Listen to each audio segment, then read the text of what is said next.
Hello bachcho, let's see the question. An electromagnetic wave travels in vacuum along z direction. This is given by electric field is given by E is equal to E1 I cap E2 j cap cos kz minus omega t. Choose the correct options from the following. ठीक है, तो electromagnetic wave के बारे में यहाँ पर है. It is travelling in vacuum along the z direction. So यहाँ पर की कॉन्सेप्ट जो होगा, दैट की concept that we will use in solving this question, so that would be, एक सिंपल सी रिलेशन हमें पता होनी चाहिए that in electromagnetic wave, let me write this EM wave, in electromagnetic wave the associated magnetic field, or we can also say the relation between electric and magnetic field इस form में भी हम इसको बोल सकते हैं. और we can say the associated magnetic field is given by vector B is equal to vector E by C. यहाँ पर C जो है आपकी, where C is our speed of light. C हमारी क्या है? C is the speed of light. और B is our magnetic field जो हम रिप्रेजेंट कर रहे हैं. This B is our magnetic field और E हमारी इलेक्ट्रिक फील्ड है, आपको पता है. ठीक है, तो ये रिलेशन होती है. अब क्वेश्चन में हमको दे रखा है E is equal to E1 I cap E2 j cap cos kz minus omega t. ठीक है, so this wave is propagating in the x direction with electric field E. So we can say that, so the wave is propagating along positive x axis.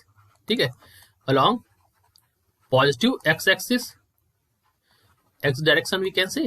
So इसकी वैल्यू क्या दे रखी? E is equal to vector E is equal to, देखिए यहाँ पर vector में लगा दो, यहाँ पे वेक्टर नहीं लगा है. So it is somewhere in some books it is made bold, कहीं कहीं पर कुछ बुक्स में इसको बोल्ड कर दिया जाता है to make it capital. So we can write it is vector E is equal to, यहाँ पर मैं लिख सकता हूँ E1 I cap plus E2 j cap, और ये हो जाएगा cos kz minus omega T.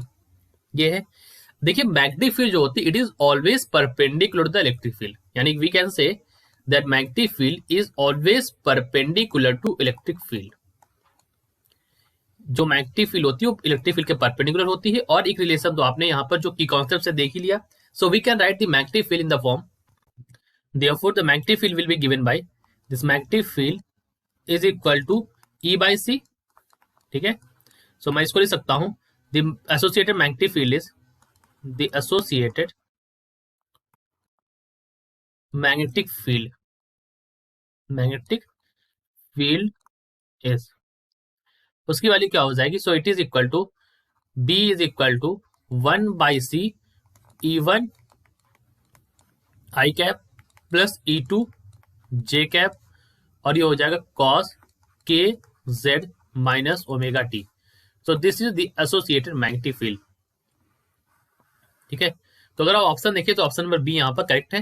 The associated magnetic field is given by this.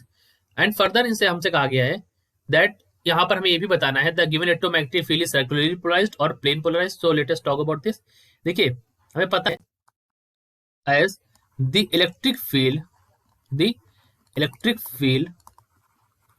and magnetic field, the electric field and the magnetic field are along they are along x axis and y axis and y axis. So the direction of propagation of wave is along z axis. Direction of propagation of wave is along z axis. ऐसा question में भी यहां पर इन्होंने बोला है. ठीक है, it is along z direction.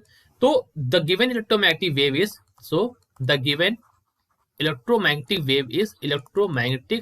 Wave is it is plane polarised. So the given electromagnetic wave is plane polarised. So option number d अगर आप देखें यहाँ पर, सो ऑप्शन नंबर डी भी यहाँ पर करेक्ट है. The given electromagnetic wave is plane polarized. So option number B and option number D are correct options over here. B and D. I hope you understood it well. All the best.